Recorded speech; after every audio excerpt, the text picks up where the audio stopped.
L'ANC persiste et signe. Le découpage électoral en vigueur pour les élections législatives au Togo est une grave forfaiture car l'État n'a aucune légitimité pour créer différentes catégories de citoyens dans le pays.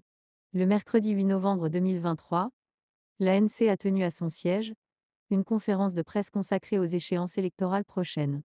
L'un des sujets importants abordés est l'iniquité du découpage électoral en vigueur pour les élections législatives.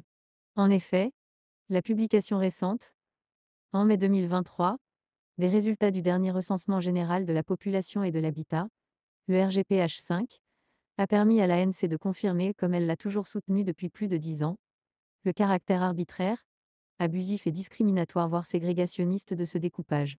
La présente déclaration, qui fait suite à notre dernière conférence de presse, a pour objet de clarifier davantage les préoccupations de l'ANC, pour qu'elles soient bien compréhensibles par tous, de manière à confondre les discours malveillants habitués à prendre la défense du pouvoir arbitraire contre le citoyen brimé et lésé qui ne fait que revendiquer ses droits légitimes et fondamentaux.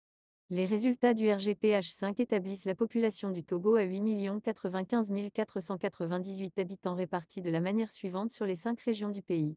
La comparaison de cette répartition avec la répartition actuelle des 91 sièges de députés à l'Assemblée nationale fait apparaître les anomalies suivantes. La région maritime, avec 3 534 991 habitants représentant 44% de la population totale, est dotée de 25 sièges de députés, soit 27,5% des sièges, ce qui donne un député pour 141 400 habitants.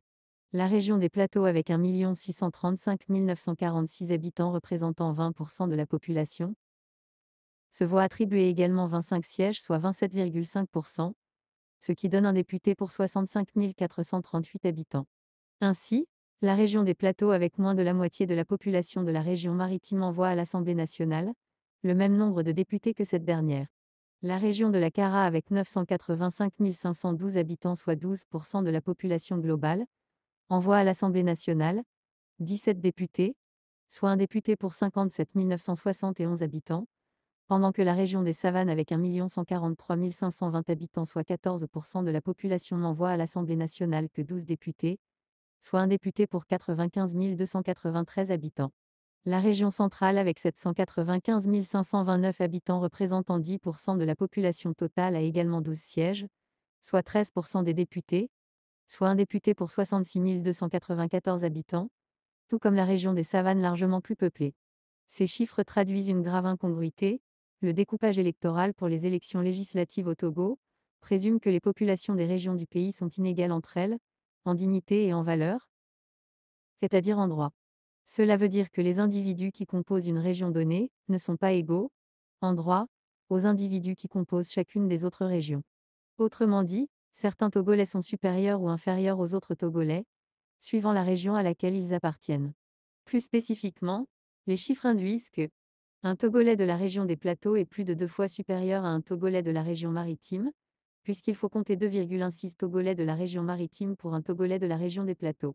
Un Togolais de la région centrale est plus de 2 fois supérieur à un Togolais de la région maritime, puisqu'il faut compter 2,13 Togolais de la région maritime pour un Togolais de la région centrale. Un Togolais de la région de la Kara vaut presque 2 fois et demi son compatriote de la région maritime, puisqu'il faut compter 2,43 Togolais de la région maritime pour un Togolais de la région de la Kara. Un Togolais de la région des Savanes vaut presque 1 fois et demi son compatriote de la région maritime, puisqu'il faut compter 1,48 Togolais de la région maritime pour un Togolais de la région des Savanes. La seule règle de droit qu'il est impossible de tirer de l'analyse des chiffres est celle, pourtant garantie par notre Constitution, selon laquelle un Togolais d'une région vaut un Togolais d'une autre région. Cette situation est abominable.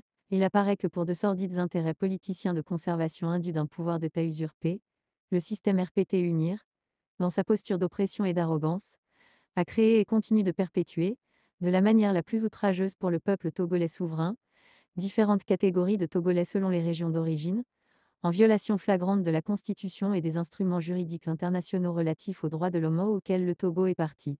Au demeurant, ce sont de véritables bantoustans que les autorités togolaises ont créés dans notre pays le Togo, tout comme jadis l'Afrique du Sud du temps de l'apartheid.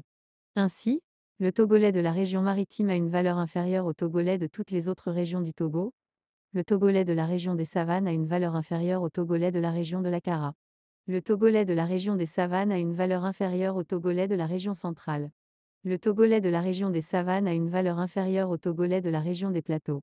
Par le découpage électoral actuel, les autorités togolaises pratiquent donc, sur le territoire togolais, une discrimination basée sur la région, une ségrégation régionale qui conduit irrémédiablement à une ségrégation ethnique. Si la démocratie a pu être fondée sur la prise en compte des votes de chaque individu, pour constituer une majorité, onnement, on vote, c'est parce que ces individus sont préalablement considérés comme égaux en dignité, en valeur, en vote et en suffrage, donc en droit. L'Afrique du Sud n'a pu organiser des élections auxquelles les Noirs, victimes de ségrégation, ont pu prendre part, que lorsque la ségrégation raciale ou apartheid a été abolie.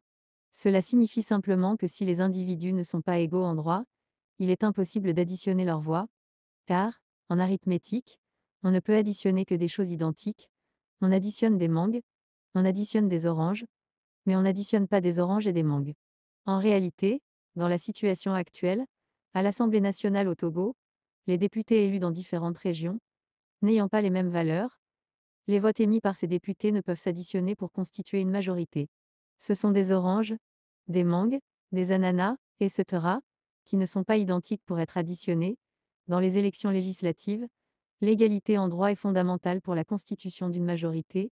Il importe de souligner que si les autorités togolaises ont le devoir d'engager des actions de modernisation visant à réduire les écarts de développement entre les régions, elles n'ont aucune légitimité pour créer sur le territoire national, suivant les régions d'origine ou de résidence, différentes catégories de Togolais, inégaux en droit, c'est de la ségrégation régionale.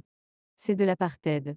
Pour expliquer l'institutionnalisation de la pratique de cette ségrégation régionale, le régime togolais, qui n'est jamais à court d'imagination pour justifier l'arbitraire, prétend que son découpage électoral ségrégationniste actuel est le résultat de la combinaison de deux critères, le critère démographique et le critère géographique.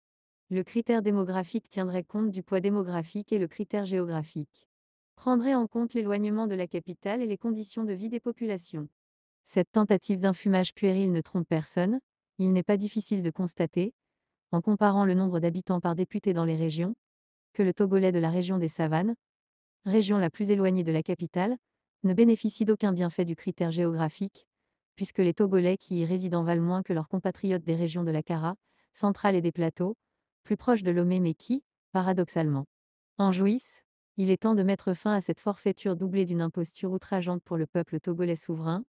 Tous les hommes sont égaux en droit, la valeur intrinsèque d'un homme ne peut dépendre de ses conditions de vie. Pour que le gouvernement puisse s'attribuer le pouvoir d'augmenter la valeur de celui qu'il considère comme vivant dans un milieu défavorisé ou réduire la valeur de celui qu'il considère comme favorisé par son milieu.